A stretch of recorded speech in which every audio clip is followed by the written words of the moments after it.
Hello everyone, Steve Mitchell here with the Mind of Watercolor YouTube channel. It's so great to be partnering with Strathmore again to bring one of these workshops.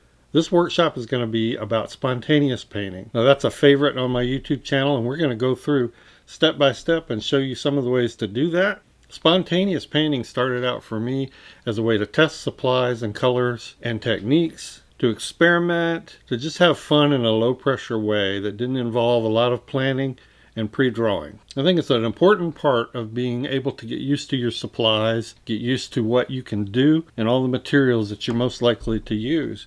Eventually, it just became kind of a fun game to turn those into pictures. Well, whether you do that or not, we're going to show you the process that I usually go to and just have some fun. It's also a great way to let watercolor be watercolor. Great way to partner with the medium. Watercolor will do some amazing things for you if you let it. In this video today, I'll show you the supplies I normally use.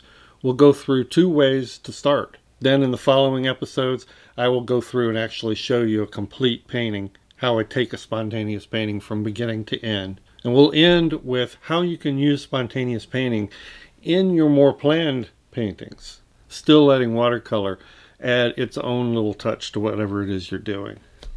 So let's go. Let's get started. Well, let's take a look at some of the supplies that I'll be using. For my paints, I'll be using my Mary Blue. I have a selection of about 18 colors here. Now for spontaneous painting, I will not be using all of these colors, but this is a good selection. It's got a good selection of warm and cool blues, warm and cool reds, warm and cool yellows, some greens, earth tones, some neutrals like Payne's gray and neutral tint. This is a really high quality artist grade paint, and it should do real well for us. When we get into the actual spontaneous painting, I will probably be choosing a limited palette. I think spontaneous painting works much better if you pick a very limited selection, but they will be coming from this palette. We'll get more into the specific selections of colors as we go along. For paper, I'll be using the Strathmore 8x10 Ready Cut watercolor sheets. I think these are perfect for spontaneous painting. It's high quality paper, it's 500 series, 100% cotton, and a pre-cut size, so you can easily go through 2 or 3 as you're doing your spontaneous painting. And I like to attach them to a drawing board that's not much bigger than my paper. You don't have to do that, but I like to be able to, when we get into the very wet washes, I like to be able to pick this up and turn it, and just taping it to a board just really facilitates that well. This is just white acid-free artist tape. You can use painter's tape or drafting tape. Those would work fine also. Another great alternative for paper is the Strathmore Watercolor Travel Pad.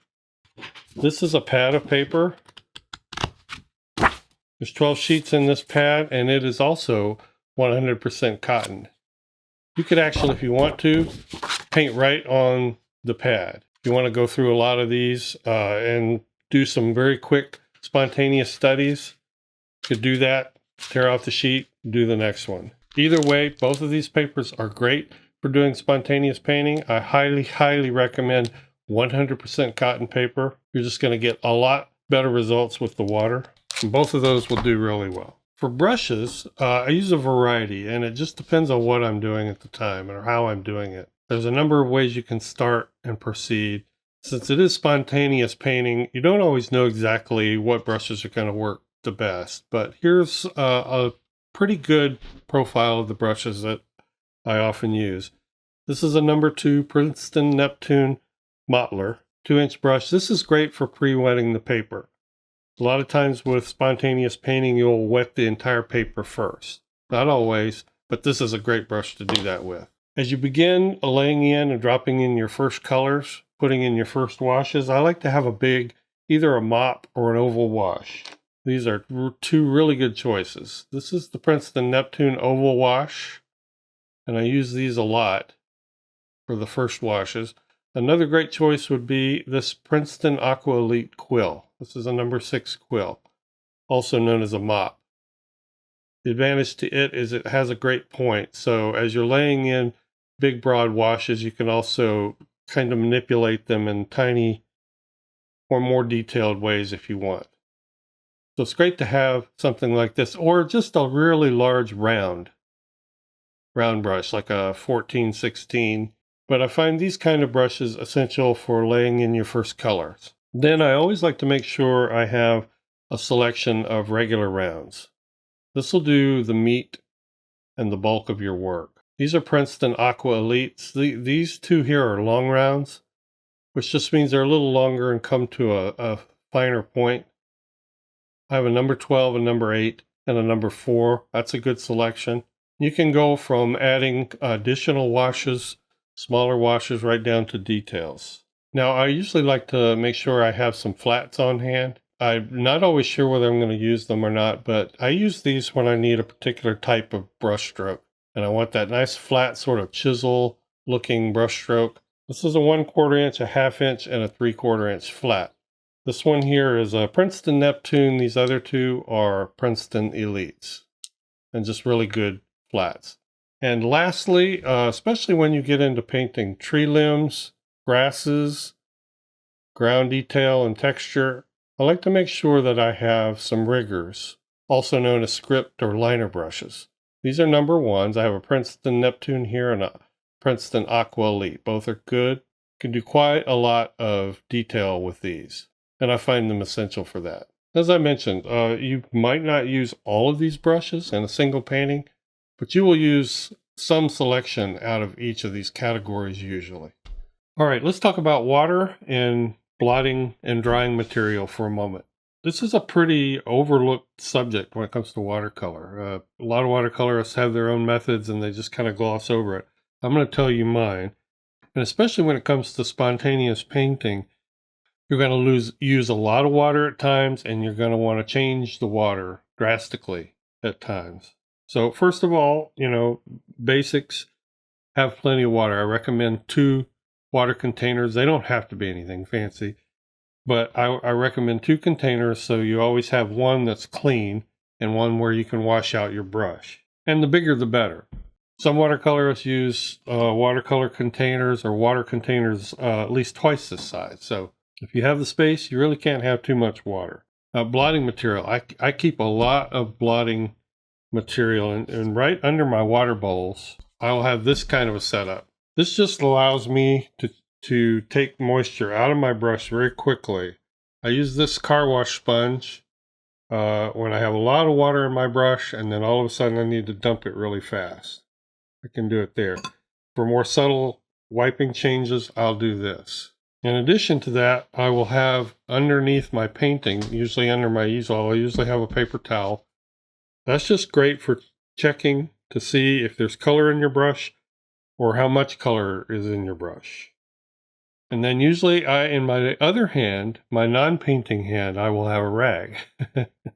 And that always comes in handy, especially when you're right up painting, just for subtle little taps and changes, or and this is the big important reason I keep a rag in this hand, is the squeeze.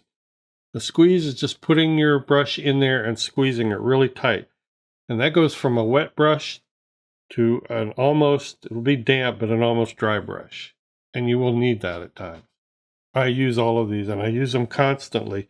And you need to be able to change your water amount in your brush and on your paper drastically sometimes and quickly. The last thing you want to do is have only a little piece of paper towel, and that's all you have. Now I will also use a couple of spray bottles. Usually I use this, which is a mister. This produces a finer spray. This produces a greater variety of spray. It produces more of a spritz, a coarser spritz. And you can even adjust the nozzle. And depending on how hard you pull the trigger, you can get anything from a coarse spatter to closer to a mist.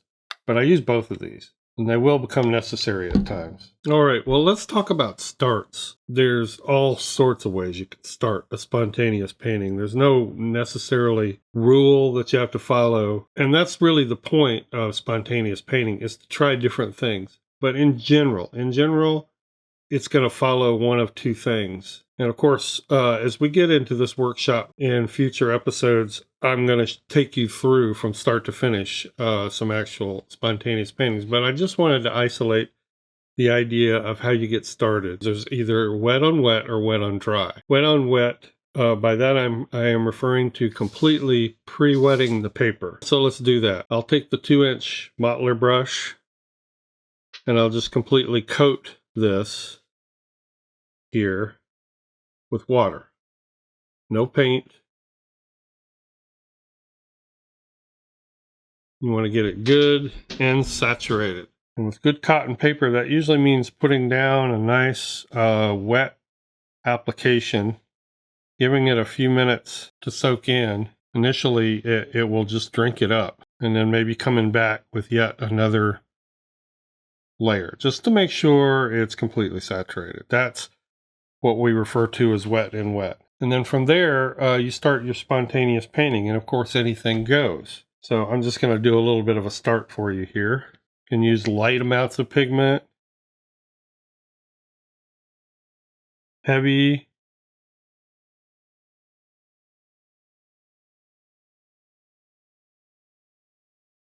and this is where you start playing. And switch to a smaller brush. And of course with wet in wet, everything is going to be soft. Everything is going to have a soft spread. And this is the point which you can turn it around, let that water carry it. You see how that's creating a bit of a back run there and pushing pigment back. Let the watercolor loose. Let it free. Let it do its thing. Let it surprise you.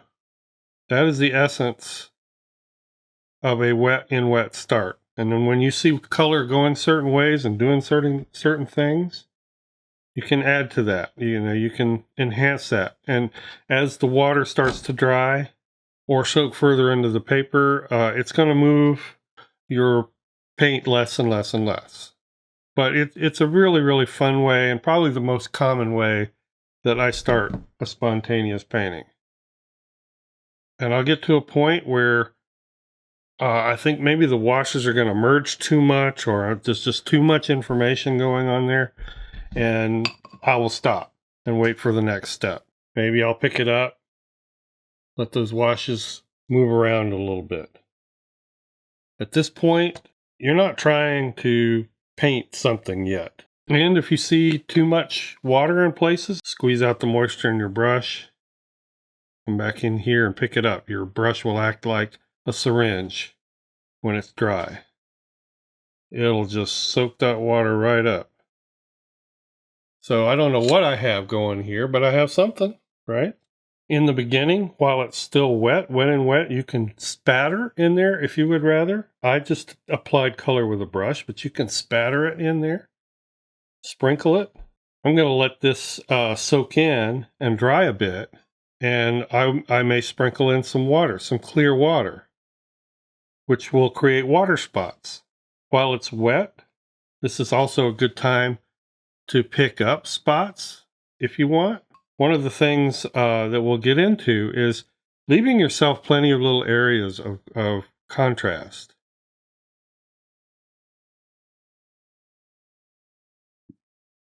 Little bright areas.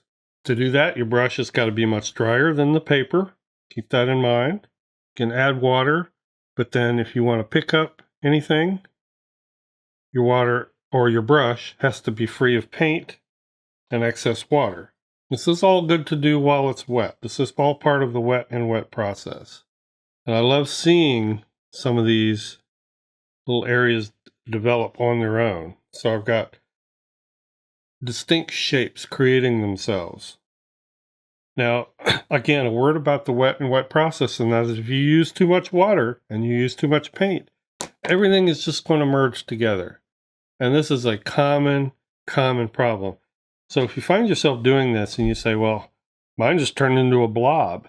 Well, it's probably because you got too much water in there and the water just took over and merged it all together. I've got a nice group of shapes here that have developed, something that I think I can probably work with. And at this point, the paper is still damp. So what I think I'm going to do is take a round. I'm going to take just some plain water, and I'm going to spatter some plain water in here. What should happen is in places, it's going to create water spots. And we have something really interesting going on here. And we're just going to let this dry. All right, so in start technique number 2, we start out with dry paper. And just as with the wet and wet, there's lots of ways to do that. There's probably more ways to do wet on dry paper. The first, the most obvious, is just paint. Wet paint on dry paper. But usually, very quickly, I want to try to get some water on the paper. So one of the things I like to do is use this spray bottle, just barely open, and squirting spatter. And you'll see it'll start to pull paint out in directions. So you get paint movement like you do in the wet and wet. But the thing about wet paint on dry paper is that you get a lot more hard edges. Now, I like that a lot of times because I like the negative shapes that it creates. I like doing vignettes. And then after you get some of that spatter on the paper and you put paint in there, it'll go into those little spatter areas and start creeping outward. I think that's the coolest thing. But just like with wet and wet, you want to make sure you're not getting too much paint and water on the paper, or it'll all just sort of meld together. And because you do get so many edges and texture in here, you can spend some time while it's wet going in there and diffusing out some of those that you don't want, connecting areas, just in case it gets too busy, you know. But I like to get paint kind of traveling down these little rivulets that the spatter creates. And that's something you have to do on dry paper. You can add a few more. Just, you know, sufficient warning that you don't want to get too much water on the paper. And if you want to make an area soft, if you have too many edges, just kind of hold your hand over an area and get your mister, which puts out a mist, finer mist. And you can just soften those areas. And then you get an effect that's very much like the wet and wet. And I'm just picking up a little bit of excess water. But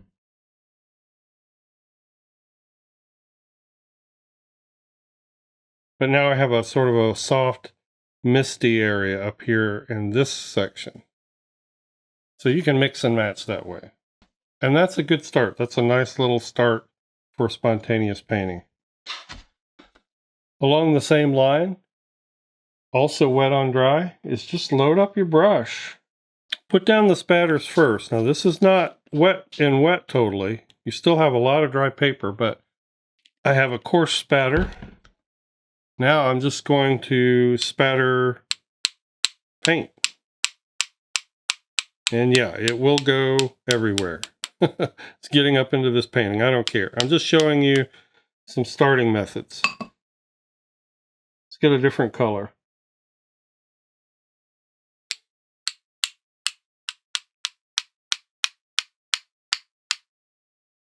Another thing you can do is, with a loaded up brush, is treat it like an eyedropper and just go squeeze the bristles. Put big drops down. May have to load it up a couple times. Let it move around. If it's not moving around enough, hit it with some more spatter. I've got all those colors kind of melding together, so I'm going to pick up some of this water before I get too much on there. But again, we have mostly dry paper. Reduce our water so we don't just have one big amalgamated mess. Very important to manage your water. It's something that a lot of beginners just don't do. They just paint with one amount of water, and 9 times out of 10, it's too much water. But so many ways you can go about the wet on dry. Squeeze out my brush here. Maybe I'll pick up some paint, so I have some bright areas. But you can see that watercolor itself in this stage has done about 75% of the work in painting a scene for you. And if you're going to do spontaneous paintings, just try experimenting with those two general methods. Completely pre-wetting your paper, do a few that way. Applying paint to dry paper, do a few that way. And these go really quick, so you can actually have several starts ready to go before you start the detail painting. And these are very kaleidoscopic, so I may have a few too many colors in here. I tend to like limited color schemes a little more on this, but I'm just showing you how to do some of these starts. And there'll be a lot in the detail and the fleshing out phase that you can do to sort of connect broader shapes, unify areas so it's not quite so chaotic. But that'll be the subject of our next two videos. We're going to actually get into taking spontaneous paintings from start to finish. Alright, so those are a couple of starting methods you can experiment with. Those things alone will help you get a little more used to watercolor if you're not. And you can go ahead and be experimenting even with those start methods. But in the next episode, we'll take start method number 1 and take you through a spontaneous painting the way I do it from start to finish. So I hope you'll join me in the next episode.